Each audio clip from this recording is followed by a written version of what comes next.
Hi, you're watching BloombergQuint. We're coming to you from the World Economic Forum's annual meeting here in Davos, right outside the Congress Center. And this morning I have with me David Kenny, CEO of Nielsen.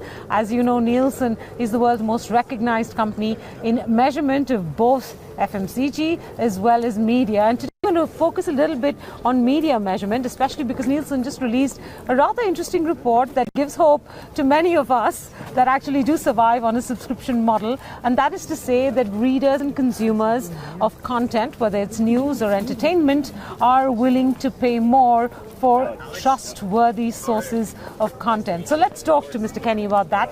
Thanks very much for joining us. Delighted to be here. It's an encouraging report, I must say, for journalists like me, and I'm sure producers of content everywhere in the world. What did you think was the most telling bit? The fact that people are willing to pay more for this, or that they believe that they think that if they pay for it, they trust it more? I think it was more of the latter. We've been very concerned about trust in media. We want to not just measure it, but measure does it help people live their lives and make better decisions. What we found is that there is a declining trust in total, because there's been a lot of fake news and other things that people are worried about. But when they pay for news with high quality, they think it's better. And certainly the willingness to pay subscriptions for news is even higher than for entertainment. Yes. What I did think was interesting in terms of one or two micro trends, but before I get to that, I'll just put some of the numbers out there for our viewers to understand. So I think Nielsen found that 8 of 10 people engage with the news for about 6 hours a week. That's a third of the engagement with entertainment content, which is about 19 hours a week. 38% of those who consume news said they consume it only if it's free, whereas 37% said they consume it only if it's paid. The numbers are a little lower for entertainment. 23% said that they would consume it only if it's free, whereas the majority said that they sort of subscribe to a mix of free and paid for entertainment content. Now, two things that stood out for me here. One, the big potential for microtransactions in India and China, which is not necessarily the broader trend in the Western world. No. So I wanted you to talk about that. And B, we're still talking about very small ticket sizes of payments, right? Well, we are, and I think that that's the way the economy is working, that consumers can pay as they go.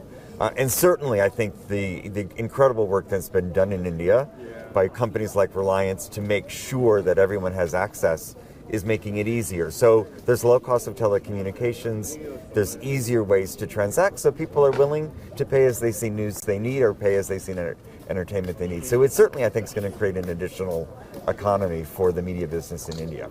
Did the survey give a sense to you that there is a cap to how much people are willing to pay, given that the explosion of free content online is now started sort of receding a little bit?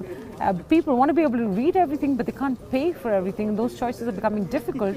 And then for media companies or news companies, getting into that wallet is becoming tougher. For instance, I'll tell you, subscribers pay 173 rupees today in India.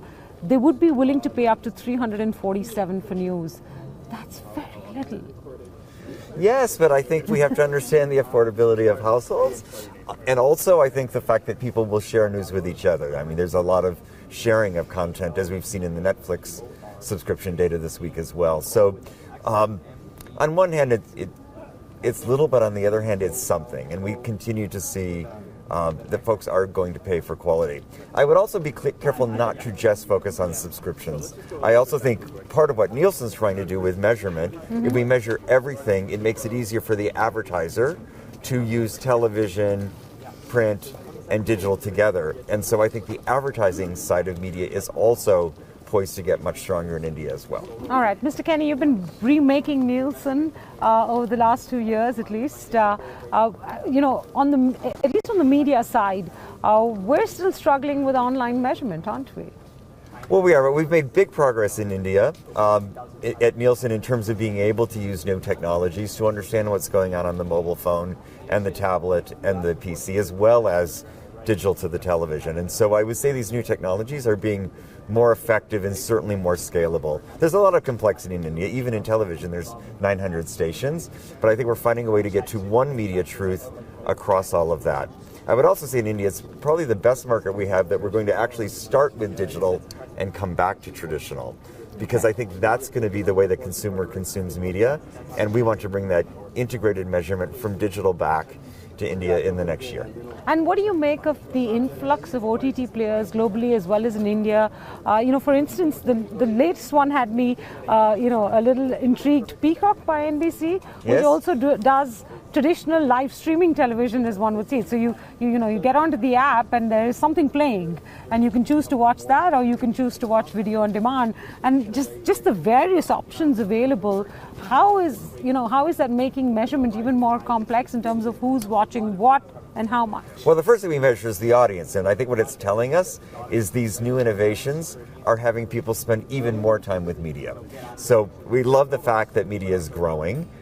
In terms of measurement, we believe that we've gotten to the place that we can measure 100% of people on 100% of things. So what's important is that you add it all up. So when you're launching all these OTT services, the advertiser needs to be able to do consistent yield management, pricing across everything they do. Mm-hmm. And quite honestly, the producers of content need more tools themselves, not just through the platform. So I believe we actually have found a way to solve this by simplifying it down to where do people spend every minute and what do they spend it on? It's as simple as that. You have new management that you've appointed in your FMCG side of the business, Nielsen Connect. So can you talk us through what the plans there are? Well, sir, we've announced that later this year we'll become two companies because they have different purposes. So we did hire David Rawlinson to run the Connect business. I'm very excited about him. He brings a history of growing technology businesses, especially in commerce. And of course, the trick and the new thing for FMCG is all the different ways people can buy those products.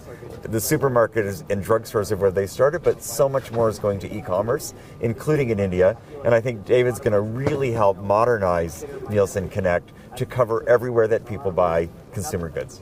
David Kenny, thank you so much for your time here in Davos. It's a delight to be with you. Have a great trip. Stay warm out here. Yeah, well, on cue. There we go. On cue. Thank you.